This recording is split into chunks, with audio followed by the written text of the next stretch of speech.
जय हिंद साथियों, मैं डॉक्टर संग्राम पाटिल इंग्लैंड से बात कर रहा हूँ। साथियों, इस वीडियो में मैं 2 डीऑक्सी ग्लूकोज ये जो मेडिसिन है जिसको इंडिया में डीसीजीआई ने इमरजेंसी अप्रूवल किया है कोरोना वायरस के ट्रीटमेंट के लिए, कोरोना की जो डिसीज होती है कोविड-19 की, उसके ट्रीटमेंट के लिए। और ये मॉडरेट टू सीवियर कोरोना के पेशेंट्स में देना उन्होंने अलाउ किया है और कुछ इसके बारे में इंफॉर्मेशन रिलीज की है। तो इस वीडियो में मैं इसका जो medical literature point of view, medical research point of view क्या स्टेटस है, ये डिटेल में आपको बताऊंगा। तो साथियों, ये जो इंडियन मीडिया में क्लेम किया जा रहा है कि ये कोई नई मेडिसिन डीआरडीओ ने डेवलप की है, तो सबसे पहले ये क्लियर कर देता हूं कि ये कोई नई मेडिसिन नहीं है। ये कुछ दशकों से यूज की जा रही है। अभी भी ये ट्रायल मेडिसिन ही है। इसको एंटी कैंसर, कीमोथेरेपी, रेडियोथेरेपी के साथ कुछ कैंसर्स में ट्राई किया जा रहा है। कुछ एपिलेप्सी जो अलग अलग प्रकार के फिट होते हैं उनमें भी ट्राई किया जा रहा है। और इसका एंटी वायरल रोल भी इन्वेस्टिगेशनल है। जो डीआरडीओ ने अब जो स्टडी किया है, उनका जो भी कुछ न्यूज में आया है, उसके आधार पर यह लगता है कि उन्होंने एंटी वायरल करके इसको यूज किया है। और डीआरडीओ ने 3 चीजें बताई है। एक तो जिन लोगों को ये मेडिसिन दिया गया, ये पाउडर पानी में मिला के उन्होंने दिया है, तो इसको देने के बाद मॉडरेट टू सीवियर जो पेशेंट है उनके ग्रुप में ये दिया गया। और जो दूसरा ग्रुप था जिसमें स्टैंडर्ड केयर दिया गया, तो जिस ग्रुप में 2DG दिया उनको सिम्टम यानी उनके जो लक्षण थे, उनके जो साइंस थे, उनके जो वाइटल पैरामीटर थे, ये 2.5 दिन जल्दी से ठीक हो गए उन लोगों के कंपैरिजन में जिनको ये नहीं दिया गया था, उनको स्टैंडर्ड केयर दी गई थी। और इस ग्रुप में 2DG ग्रुप में आरटीपीसीआर भी जल्दी निगेटिव हो गया और इनको ऑक्सीजन सप्लीमेंटेशन जो लगा वो भी कम लगा। 3 दिन ऑक्सीजन सप्लीमेंटेशन, 3 दिन में ऑफ आना, मतलब ऑक्सीजन की जरूरत के बाहर आना, इसका प्रमाण जो है ये 2DG ग्रुप में 42% था। और स्टैंडर्ड जो ग्रुप है जिसमें ये नहीं दिया गया था 2DG, उनमें 3 दिन में 31% लोगों का ऑक्सीजन बंद हो गया, लेकिन 2DG ग्रुप में ये 42%। इसका मतलब ये है कि अगर 100 लोगों को ऑक्सीजन दे रहे हैं और 100 लोगों को 2DG दिया जाता है और दूसरे 100 लोग जो ऑक्सीजन पर है उनको 2DG नहीं दिया जाता है, तो 2DG ग्रुप में 42 लोग ऑक्सीजन के बाहर आ जाएंगे 3 दिन में, और जिनको नहीं दिया है वो सिर्फ 31 लोग बाहर आएंगे। तो ये उनका मानना है। इन्होंने फेज 2 ट्रायल किया था मई महीने में। उसके पहले इन्होंने लैब में टेस्ट किया था कि ये कोविड वायरस को निष्क्रिय बनाता है, उसको इनएक्टिवेट करता है। और फिर मई से अक्टूबर तक उन्होंने 110 पेशेंट्स 17 हॉस्पिटल्स में उनको फेज 2 ट्रायल किया, जिसमें डोज और सेफ्टी एस्टेब्लिश की। और फिर उसके बाद फेज 3 का इनको परमिशन मिला। उसमें उन्होंने 220 पेशेंट्स जो अलग अलग राज्यों के अलग अलग हॉस्पिटल्स में किए गए, और उसमें ये पाया है कि ये रिकवरी में हेल्प करता है, जल्दी निगेटिव करता है, और ऑक्सीजन की डिमांड जो है सप्लीमेंटेशन की, ये भी जल्दी से कम कर देता है। तो ये अच्छी न्यूज है साथियों, लेकिन हमें इस न्यूज पर नहीं जाना चाहिए।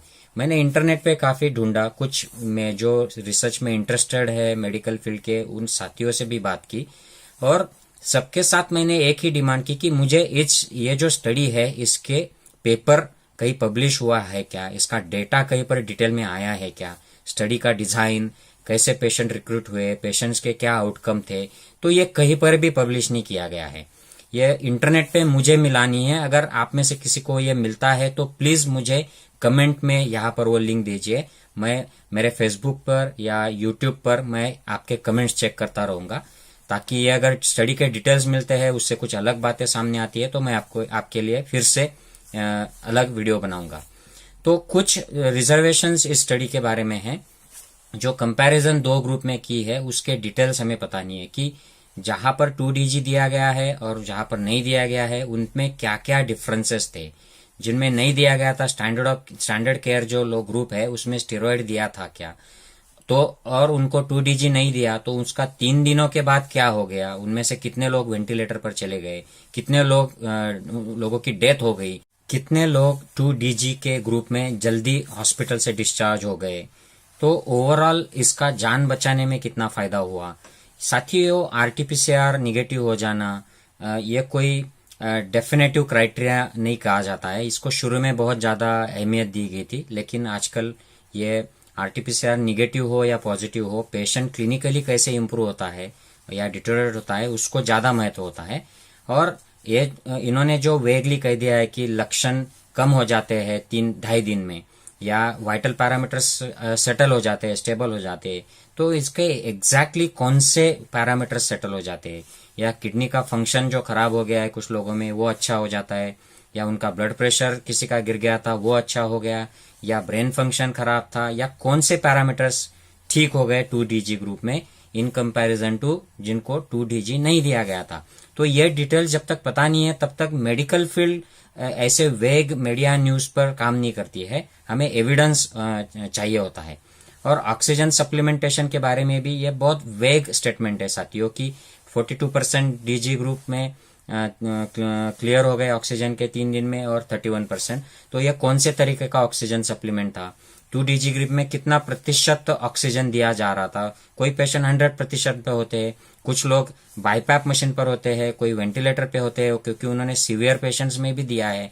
तो ये सब डिटेल्स बाहर आने चाहिए। उसके सिवा ये थोड़ा सा जल्दबाजी में लिया हुआ डिसीजन लगता है। और 220 टोटल पेशेंट्स में किया है, अगर इनके 2 ग्रुप किए तो सिर्फ 110 लोगों में ये मेडिसिन दिया गया है और 110 लोगों को स्टैंडर्ड ट्रीटमेंट दिया गया है। तो ये बहुत कम नंबर होता है। इसका स्टैटिस्टिकल टेस्ट लगा के कौन कौन से टेस्ट लगाए हैं, कितना सिग्निफिकेंस है, ये सब दुनिया के लिए, स्पेशली इंडियन डॉक्टर्स के लिए, इंडियन लोगों के लिए, सबके लिए ये पब्लिश होना चाहिए। उसके बाद ही उसका ठीक से लिटरेचर रिव्यू करा के then medical people can make a proper decision कि इसको यूज करना है, या ये जाइडस का जो मेडिसिन रिलीज हो गया उसके जैसा ही और कोई इमरजेंसी में अप्रूव कर दिया है, डेस्परेट सिचुएशन में कर दिया है, ये हमें पता चलेगा। तो मैं आशा करता हूँ कि और ज़्यादा इसका डेटा आए और मेडिसिन यूजफुल हो, लेकिन जो अवेलेबल डेटा है ये सिर्फ मीडिया न्यूज़ है, ये प्रॉपर पेपर पब्लिश नहीं हुआ है। तो उसके सिवा इस मेडिसिन को यूज मैं तो नहीं करूँगा। कोई इंटरनेशनल जर्नल ऐसे न्यूज़ पे भरोसा नहीं रखेगा, इंटरनेशनल वेस्टर्न मीडिया इसकी न्यूज़ भी नहीं करेगा कि ऐसे कोई मेडिसिन आ गई है।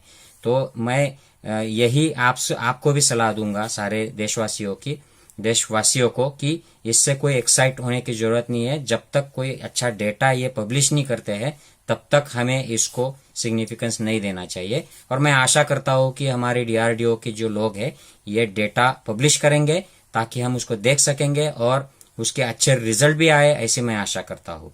साथियों, I hope you understand the medical evidence based approach to this study. इसका जो न्यूज़ आया है इसका medical point of view, research point of view क्या ओपिनियन है, ये आपके ध्यान में आया होगा ऐसे मैं अपेक्षा करता हूँ। ज़्यादा से ज़्यादा दोस्तों से, साथियों से शेयर कीजिए। Take care, bye bye.